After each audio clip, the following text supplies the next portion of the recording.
now we're going to move into presentations. So paper presentations.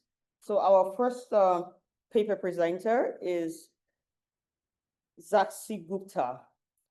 Sakshi Gupta will be presenting the topic, co-creation sustainable nutritional guidelines for the Gambia through stakeholders engagement. Sakshi Gupta, please feel free to unmute yourself, and the floor is yours. Thank you.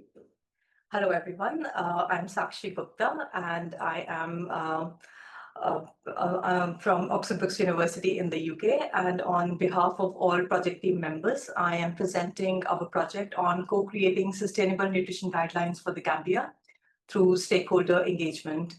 I will start with the introduction. So just one second. Yeah. I'll start with the introduction. So setting the background and context. The Gambia is a small West African country facing several nutritional challenges, including malnutrition, micronutrient deficiencies, and food insecurity. Another issue that they face is climate and agricultural challenges that impact local food systems and a reliance on imported high-fat, high-sugar foods that escalates the risk of non-communicable diseases. So these nutritional challenges needed to be addressed through the proposed research project. At the same time, the University of the Gambia and the government are addressing undernutrition, non-communicable diseases, and sustainable food issues in the country. So the project was designed with the aim to develop sustainable nutrition guidelines in collaboration with academics and non-academic stakeholders from the Gambia and academics at Oxford Brookes University.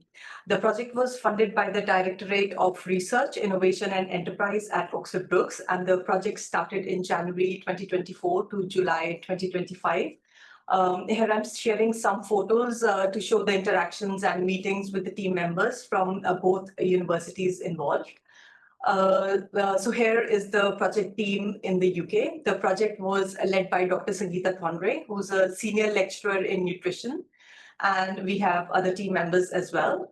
The project team in the Gambia includes staff at the University of the Gambia, as well as the Ministry of Agriculture, Ministry of Health, and MRC unit at LSHTM in the Gambia, along with a World Food Program. So we had a very good representation from the Gambia on this project. In terms of project activities, I will start with the overview. So we started with a literature review to identify key nutritional challenges in the Gambia. We also had monthly meetings over 16 months to share knowledge of the current food systems with stakeholders. We also developed a project leaflet and a project website that I will be sharing with you in the next slides.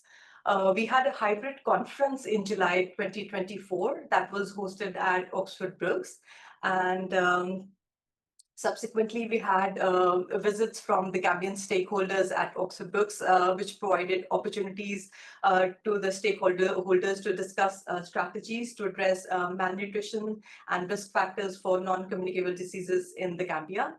We also developed a briefing report on sustainable nutrition guidelines in the Gambia. These guidelines were informed by Eat Lancet Planetary Health Guidelines and the UK Eat Well Guide. And most importantly, we also had an international workshop to close the project this year in July, where we officially launched the guidelines that we developed through the project. This is the project website. The link on the slide is accessible and has information on the project itself. The conference held in 2024, the workshop in 2025, and the guidelines itself in the form of a briefing report and other outputs. We also created a project leaflet to enhance the project outreach. So that captures the project aim, the timeline and key activities, the stakeholders and expected outputs and outcomes and wider impacts.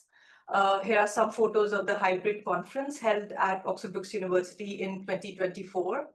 There were representation from the Vice Chancellor at Oxford Brookes and University of the Gambia, and stakeholders and academics from both the universities. The key messages from the conference were to develop guidelines for balanced diets for the Gambian population, promote local foods like baobab, hibiscus for processing into healthier products, to incorporate commonly consumed local foods into national nutrition strategies, highlight the health benefits of popular juices that are readily available in the Gambia, and provide clear guidance on appropriate intake across different food groups to encourage balanced nutrition. And most importantly, to involve postgraduate students in research and supporting ongoing nutrition projects as well. So the briefing report is what we have developed to bring together these co-created sustainable nutrition guidelines. And the various sections of this report include introduction, and then it goes into different food groups. It also lays out the role of behavior change in adopting good nutrition practices, and has a visual hand-based portion size guide available for better portion size understanding as well.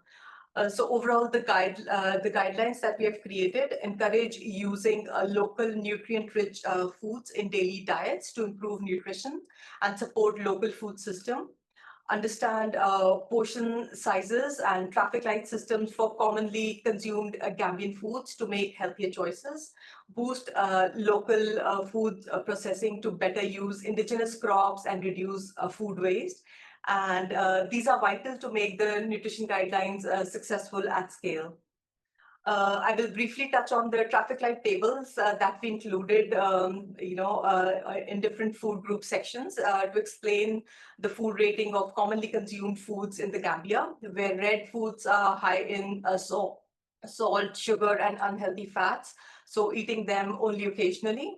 And amber foods are fairly nutritious, but may have more fat, sugar, and salt, and they can be made healthier with simple recipe changes that we have included as well on the website. Green foods are the best choices. They are rich in nutrients, low in unhealthy ingredients. These guidelines promote a healthy carbohydrate intake by choosing whole grains, low glycemic and high fiber foods, adjusting portion sizes to lifestyle, and supporting local, minimally processed foods that are better for nutrition and also for sustainability. Similarly, we followed it for protein-rich foods as processed meats, you can see on the screen, is highlighted in red, and fish and beans are highlighted in green, and they are widely available locally and make a healthier and sustainable nutrition choice. We also included recommendations to promote pulses as an affordable and a sustainable protein source in regular diets and school meal programs for better nutrition. For fats and oils, as you can see, palm oil, imported butter, they are highlighted in red, and whole seeds and nuts are highlighted in green.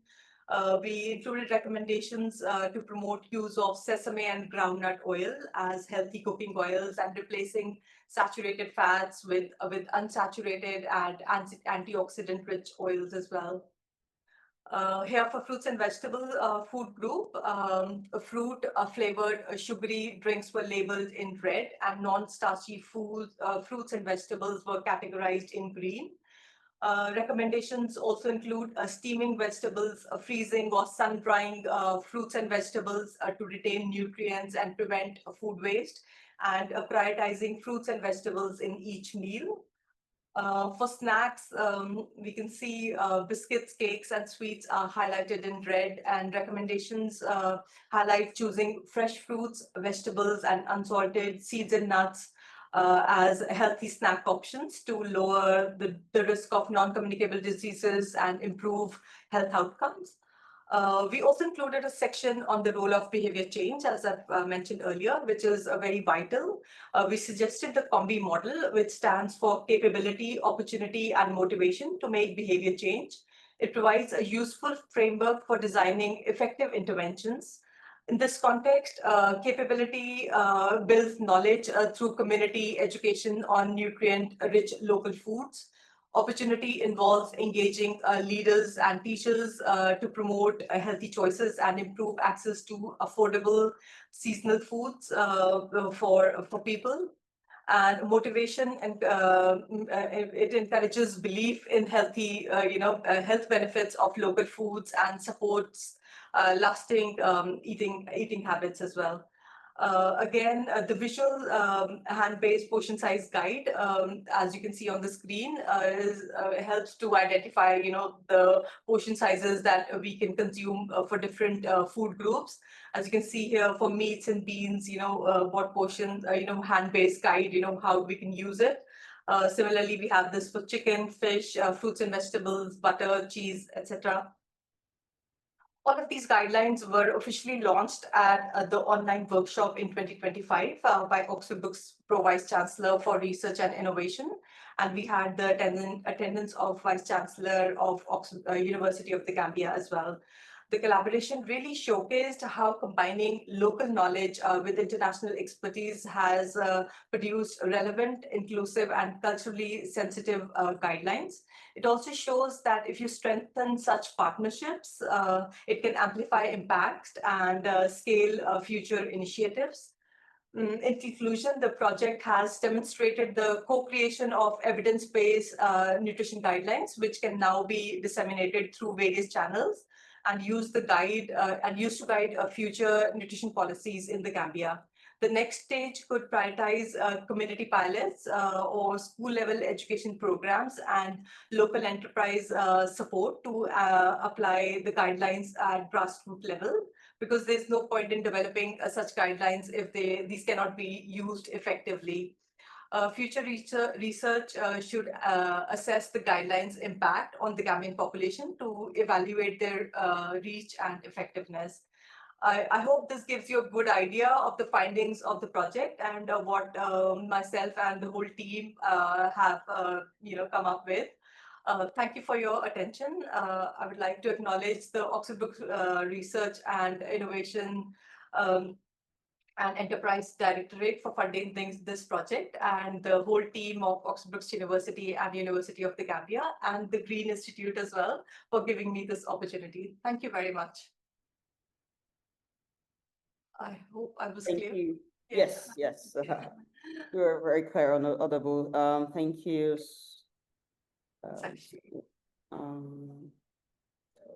Thank you so much for the wonderful presentation.